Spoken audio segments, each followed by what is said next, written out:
Venise Ocampo, a hospitality management instructor. Welcome to my class. A pleasant day to each and every one of you.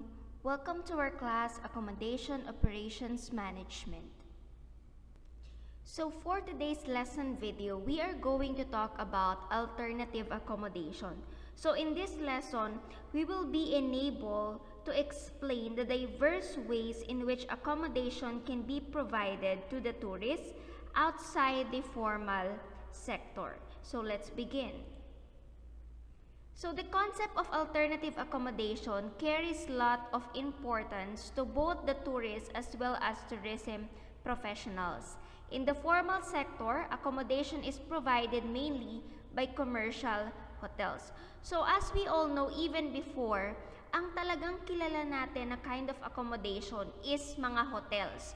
Okay? So ibig sabihin, in this lesson, we will tackle ano pa yung iba't ibang klaseng accommodation aside from hotels na pwedeng puntahan, na pwedeng pag-stayan ng mga turista. However, when there is a shortfall in the availability of rooms, most destinations have to fall back on the alternative sector. It is not only scarcity of rooms in the formal sector that made people to look for alternative sector. Sa tingin ninyo, bakit karamihan ng mga turista is hindi nila pinipili na mag-check-in or mag-stay sa mga hotels? Because a large number of tourists are not comfortable with regards to these star category hotels. Ibig sabihin, hindi sila komportable na magstay doon, hindi yun yung preferred kind of accommodation nila, and most likely, mas gusto nila na magstay doon sa mga type of accommodation na mas mapapalagay sila, na mas fit sa budget nila, mas fit sa personality nila, at mas fit sa current needs nila. So alternative accommodation units, example of these are tents, caravans, heritage hotels, are some of the options that such tourists can exercise. So later on, we will tackle one by one what are the different alternative accommodation units. So can simply be defined as consisting of all those types of accommodation which are available outside the formal or organized accommodation sector. So sabi nga natin kanina, itong mga formal and organized accommodation sector na to, most likely ito yung mga hotels. Okay? So dito kasi, alternative accommodation provides sleeping space and modest food. So ibig sabihin, the kind of establishment is hindi siya normal o hindi siya katulad ng mga nakasanayan natin before, such as yung mga hotels. So ito, mas kakaibang kind of accommodation na wherein you are submerged, let's say for example, you are submerged in a particular nature. You are submerged to the, let's say, ocean, mga beach, and aside from that, you are submerged with the wildlife. So later on, we will see kung ano ba yung iba't ibang klaseng accommodation na to. So these establishments provide bed and breakfast and some basic services required by tourists at a reasonable price. So kung yung mga hotels is nagpo-provide ng accommodation for an overnight stay, same with the alternative accommodation. They are also providing bed, they are also providing complimentary breakfast and some basic services. And syempre, in return, you have to pay also. Meron din silang mga sariling room rates, may mga sarili din silang rates for the services that they offer. So what are the forms of alternative accommodation? So at times, the alternative accommodation being located in the heart of the export district suits the business tourists. So most of the visitors of these units are repeaters who have built relationships with the owners and find themselves welcome and at home. So itong mga alternative accommodation na to, usually matatagpuan natin sila sa mga malalayong lugar, okay? Sa mga rural areas o kaya naman sa mga lugar na talagang dinadayo pa natin. So most likely yung mga bumibisita, yung mga turista na pumupunta sa mga alternative accommodation rather, is sila na yung mga repeaters na tinatawag. Ibig sabihin, even before nakapag-stay na sila sa accommodation na yon. And of course, dahil nga repeater na sila o yung mga loyal guests, so of course, kilala na din sila ng mga owners, ng mga caretakers, and they feel na welcome and comfortable na sila doon sa kind of accommodation na yon. That's why, umuulit-ulit sila. So let's say, every summer, yun yung pinupuntahan nilang lugar, doon sila nag-check-in, doon sila nag-i-stay for a while. So the first one is the duck bungalow, circuit house, or forest bungalows. So ano ba yung tinatawag natin na bungalows or bungalow na tinatawag? So si duck bungalow is a kind of a government building in British India under the company rule and the Raj. So it says here that all these properties have an ageless charm and an old world style of hospitality as well as special cuisine. And this kind of accommodation is located in the prime scenic areas of the country. So, for us to determine kung ano nga ba si duck bungalows, so basically, it is a building, okay, that provides free accommodation for government officials. But later on, inopen na nila yung accommodation na to for other tourists. So, syempre, you have to ask for permission if ever na mag-i-stay ka dito as a government official. So, sometimes they call this kind of accommodation as post houses, rest house, or travelers bungalow. Okay? So, compared to other kinds of accommodation, dinescribe nila si duck bungalows as a incomparably cheap lodging for other travelers. So the next one is the heritage hotels. So the recent trend towards turning heritage hotels into accommodation units once again makes use of the charm of such units. So kung makikita natin, even before pa na pinag-uusapan natin si heritage hotels, it is basically a building that turns into a heritage accommodation units. So, kumbaga, yung regular building or let's say yung mga building na may historical value is ginagawa nila or kino-convert nila into accommodation units. So, this charm includes their architecture or the period furnishings or a history linked to the region or the building. So, kung makikita natin, may architectural features. And most likely, when we say heritage hotels, these are the kind of running hotels, okay, yung mga palace, yung mga castles, yung mga forts, na wherein the facade, the architectural features, and the general construction have the distinctive qualities and ambience. Okay? So, kumbaga dito, ikinikip natin yung traditional way of life nung pinakalugar, nung pinaka-building. Pinipreserve natin rather yung historical value ng particular building. So the stress laid on the personalized style of the services with an accent of home cooking and fresh garden or home kitchen products. So dahil nga heritage hotel, so of course sila is situated in the, let's say, far away areas o mga rural areas. So ibig sabihin yung mga services such as yung mga cuisine nila is more of a personalized style. And syempre, yung mga ingredients na ginagamit nila is most likely mga fresh ingredients coming from the garden o kaya naman yung mga sila mismo yung nagtatanim around the location. Ayan. So, for example, we have here the Las Casas Philippines de Acuzar. So, it is considered as a heritage hotel located at Barangay Ibaba, Bagak, Bataan, Philippines. So kung makikita nyo dyan, isa to sa mga pinupuntahan talaga ng mga artista or even ng ibang mga turista dito sa Pilipinas and of course mga foreigners na nanggagaling pa sa ibang bansa. So usually, this kind of hotel is restored in the Spanish colonial village.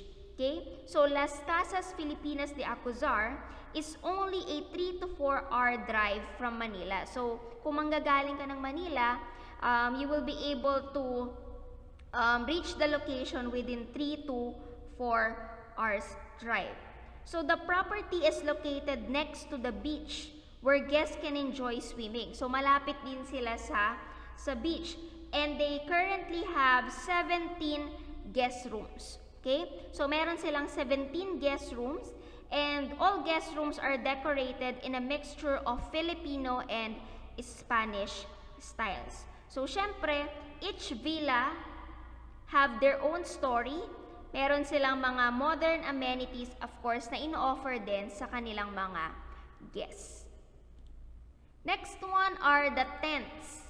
So trekkers and mountaineers are taking to the new ways of finding shelter in the lack of beyond.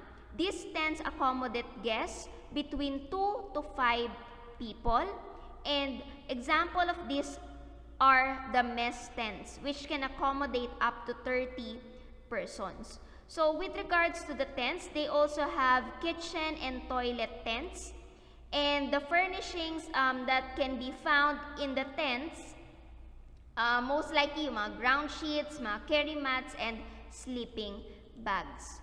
So as you can see, this is the example of the what we called mess tents. So ano ba si mess tent?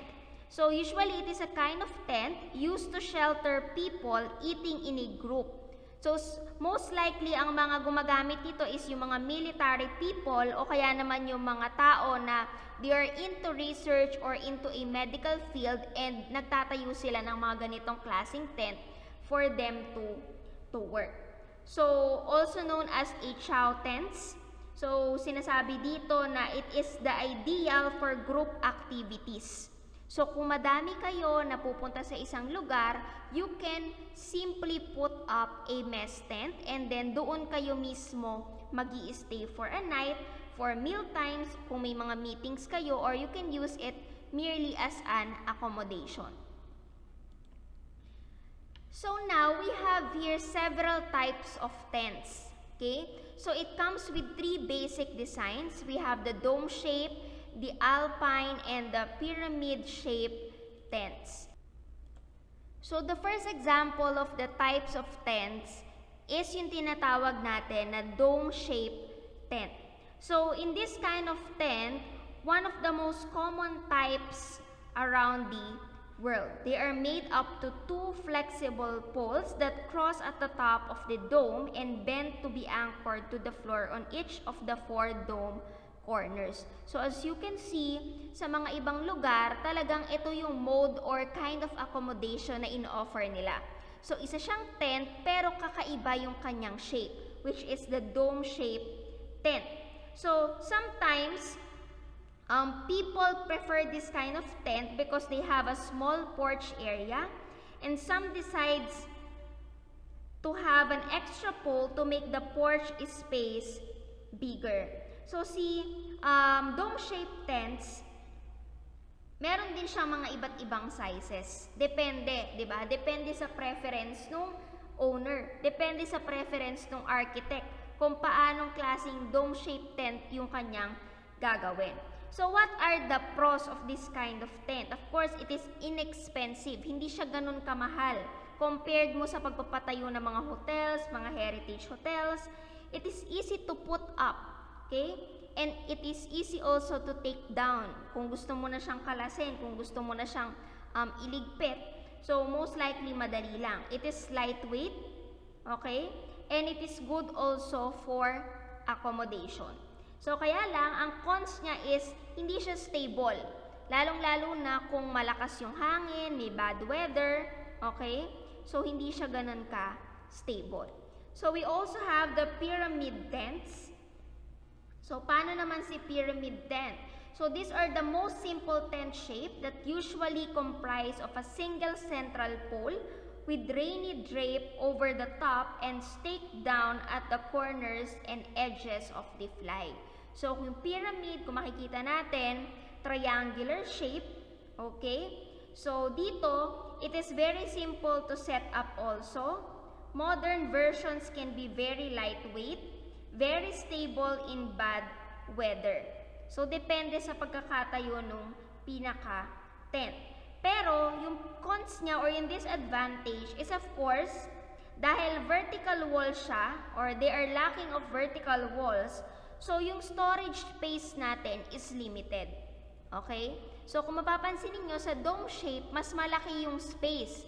'Di ba? More spacious. You can even put up a bed, you can even put up mga extra pillows, and then yung gathering area nyo inside the dome shape. Pero dito sa pyramid shape tent, limited lang yung ating space. So hindi tayo pwedeng maglagay ng mga kung ano-anong amenities kasi nga, yun nga, they are lacking of the vertical walls na tinatawag.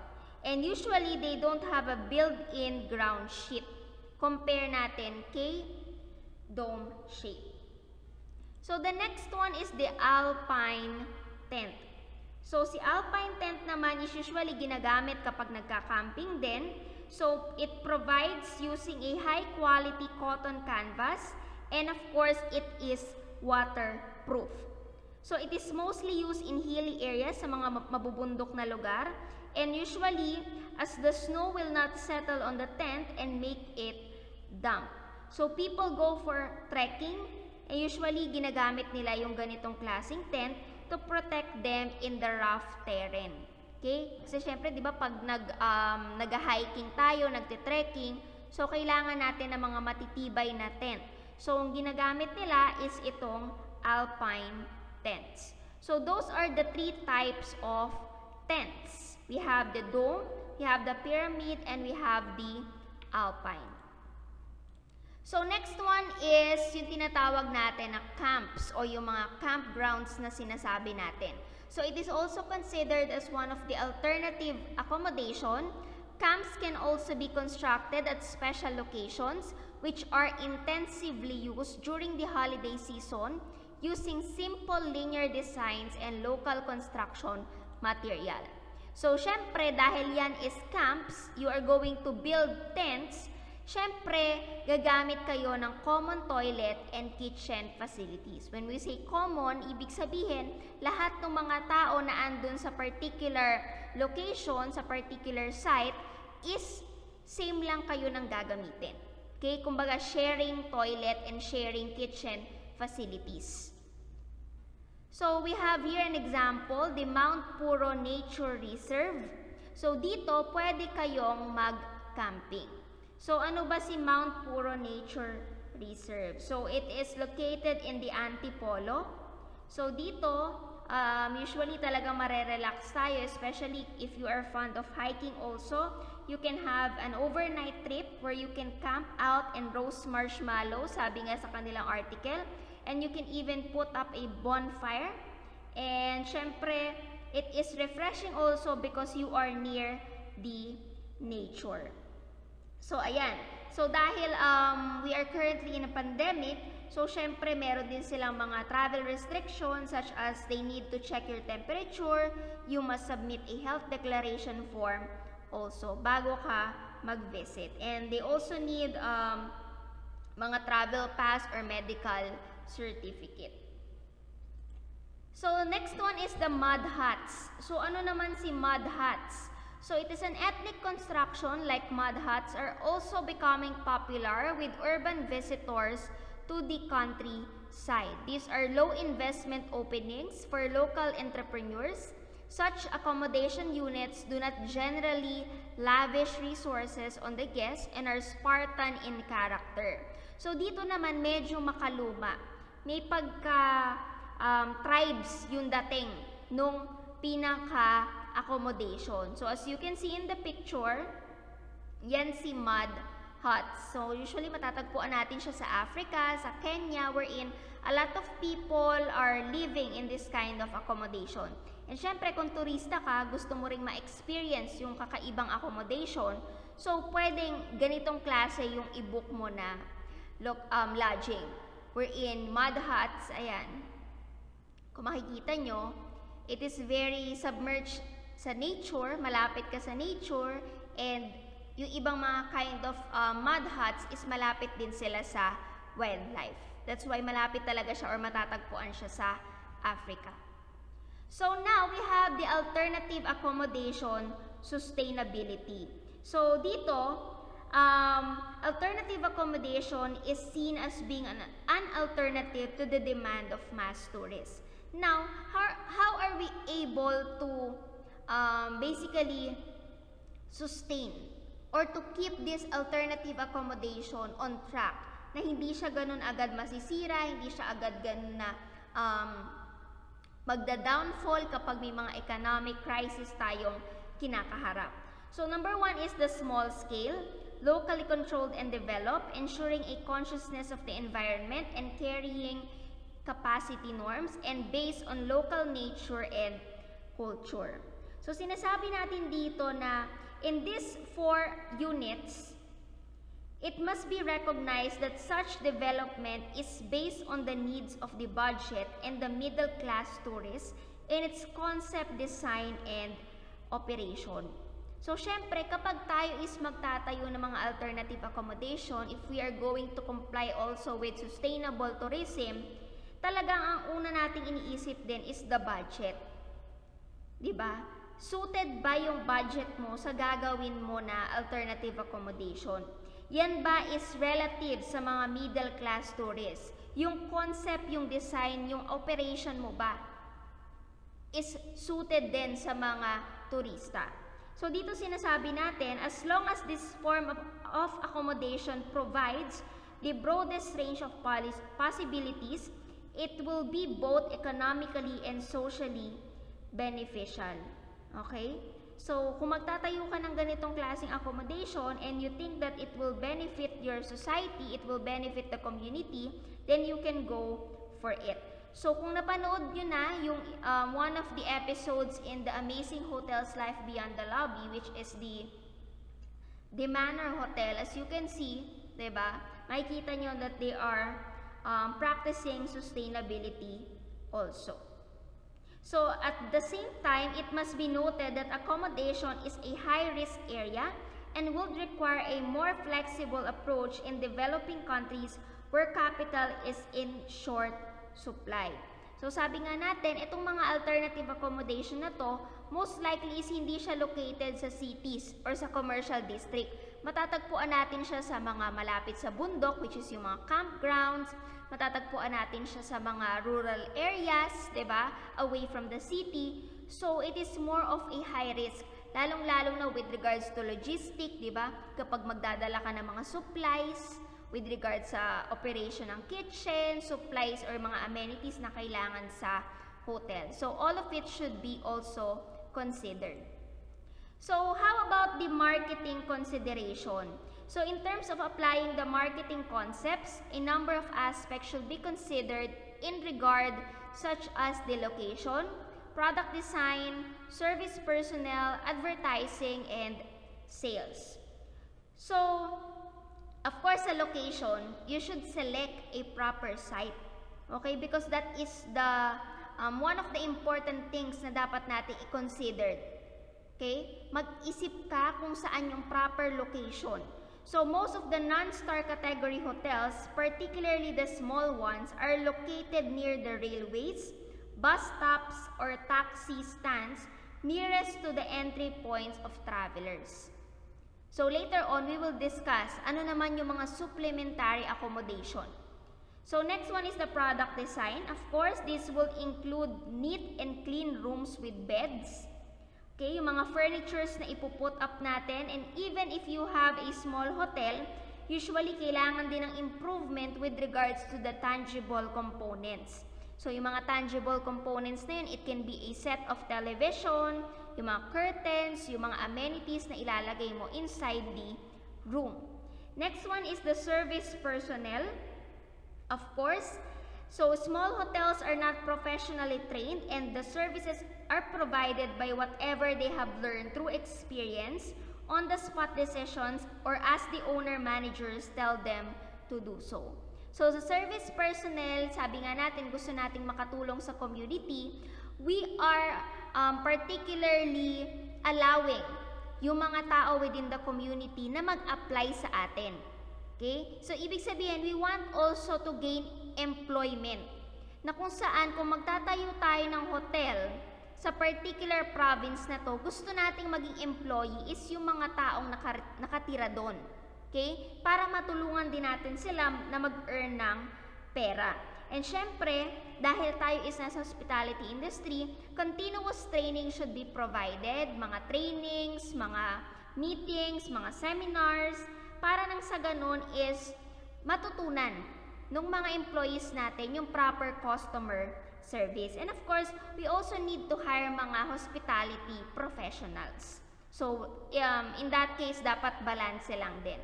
So, advertising, of course, the small hotel depends on the signboards near the tourist entry points or the highways leading to the destination. Customer satisfaction provides them with the word of mouth or mouth publicity. Okay? So, si advertising, so kailangan talaga natin magkaroon ng proper marketing strategy. And the last one is yung sales. So, sa sales naman, so dito natin makikita yung proper utilization, yung selling point natin, how are we going to market and earn sales and income from the tourists based doon sa apat na considerations na pinag-usapan kanina. Okay? So that's the end of our presentation with regards to the alternative accommodation. So if you ever miss some points in the discussion, feel free to replay the video in YouTube. Thank you so much for listening and have a nice day.